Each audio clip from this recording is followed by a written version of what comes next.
ଅଗ୍ନିବିପନ୍ନ ପରିବାରକୁ ଭେଟିଲେ କରଣ ଏକତା ମହାମଞ୍ଚ ସଂଗଠନର କର୍ମକର୍ତ୍ତା।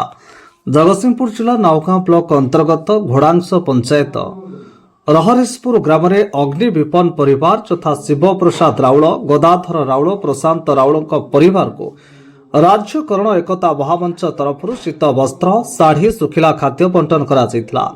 ଏଥିରେ କରଣ ଏକତା ମହାମଞ୍ଚର ପ୍ରତିଷ୍ଠିତା ସଦସ୍ୟ ସୁକାନ୍ତ କୁମାର ଦାସ, ମୁଖ୍ୟ ଉପଦେଷ୍ଟା ଶ୍ରୀଯୁକ୍ତ ଗୌରବ ପଟ୍ଟନାୟକ, ମୁଖ୍ୟ ମିଡିଆ ସେଲ୍ ଭୀମକେଶ କାନୁନଗୋ, କୋଷାଧ୍ୟକ୍ଷ ଶୁଭେନ୍ଦୁ ପଟ୍ଟନାୟକ, ସକ୍ରିୟ ସଭ୍ୟ ବିଜୟ କୁମାର ଦାସ ଉପସ୍ଥିତ ଥିଲେ।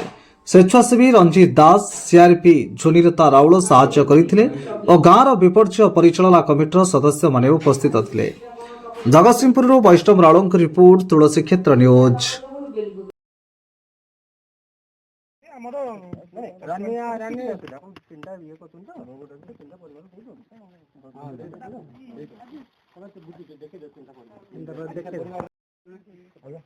ହଁ ଆସି ବାବୁ ଆସୁନ ଆପଣ ତମେ ତାଙ୍କୁ ବିଷଣ ଦେଇଦେବ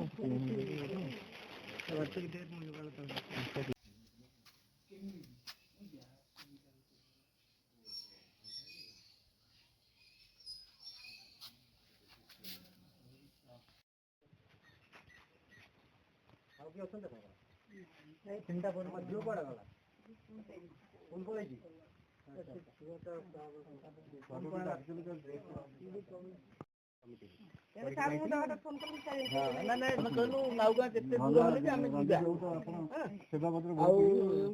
ଯିବା ଗୋଟେ ଆମର ଯେହେତୁ ଆମର ଏଇଟା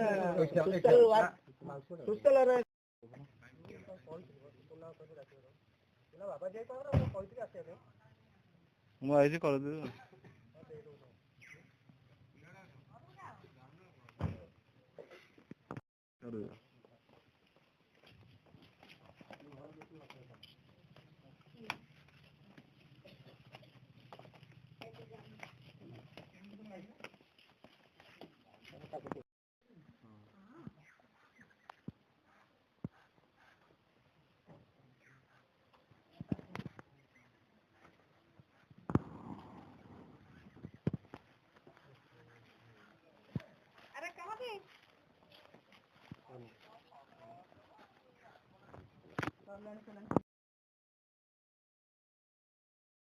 ଭଙ୍ଗା କରୁଛି ବୋଲି ଜାଣିଛନ୍ତି।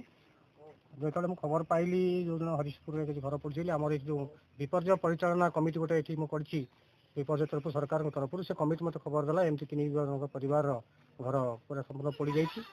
ମୁଁ ଆସିଥିଲି ଏବଂ ପରେ ପରେ କରଣ ଏକତା ମହାମଞ୍ଚ ସହିତ ମୋର କିଛି ସମ୍ପର୍କ ଅଛି, କାରଣ ମୋର ଭାଇ ସେଠି ଯେହେତୁ ଅଛନ୍ତି, ମୁଁ ତାଙ୍କ ସହିତ ଯୋଗାଯୋଗ କରିଥିଲି ପରଦିନ ଯେ ଏମିତି କିଛି କାର୍ଯ୍ୟକ୍ରମ କରିହେବ। ସେ ଯାହା ସାଙ୍ଗେ ସାଙ୍ଗେ ତାକୁ ସ୍ୱୀକୃତି ପ୍ରଦାନ କଲେ ଏବଂ ତାଙ୍କର କମିଟି ସହିତ ଆଲୋଚନା କରି ମୋତେ ପୁଣି ସାଙ୍ଗେ ସାଙ୍ଗେ ଫୋନ୍ କଲେ ଯେ ଆମେ କିଛି ଶୀତ ବସ୍ତ୍ର ଏବଂ ତାଙ୍କ ପାଇଁ ଶାଢ଼ୀ ନେଇକି ଯିବା। ମୁଁ ସେଥିରେ ମଧ୍ୟ ଖୁସି ଲାଗିଥିଲା।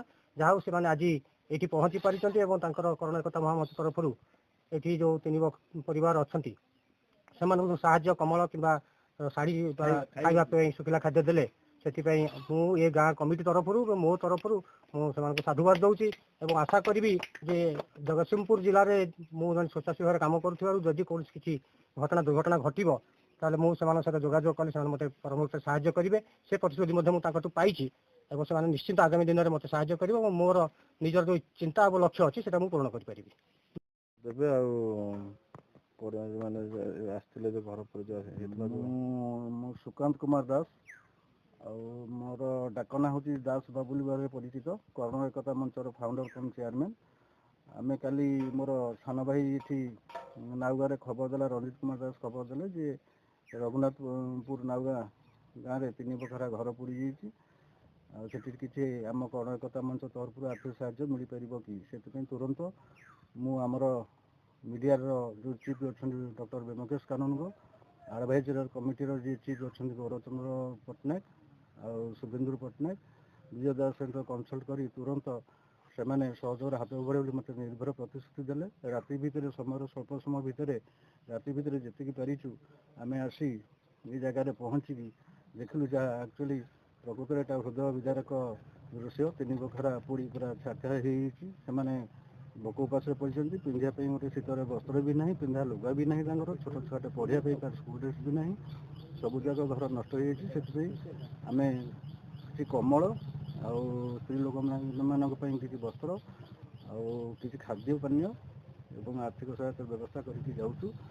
ଆଉ ଏଠି ବି ଆମେ ତାଙ୍କୁ କହିକି ଯାଇଛୁ, ଫ୍ୟାମିଲି ତାଙ୍କର ପରିବାରଙ୍କୁ କହିଯାଇଛୁ, ଯେଉଁ ଛୁଆଟି ପାଠ ପଢ଼ୁଛି ଯଦି ସେମାନେ ଚାହିଁବେ ଯେ ଛୁଆର ଦାୟିତ୍ୱ ଆମକୁ ଦେବା ପାଇଁ ଚାହିଁବେ, ତାହେଲେ ଆମେ ନିଶ୍ଚିତ ଭାବରେ ଚେଷ୍ଟା କରିବୁ, ଆମ ଟିମ୍ ସହିତ କଥାବାର୍ତ୍ତା କରି ଚେଷ୍ଟା କରିବୁ ଛୁଆର ସବୁ ପ୍ରକାର ପଢ଼ା ଦାୟିତ୍ୱ ନେବା ପାଇଁ।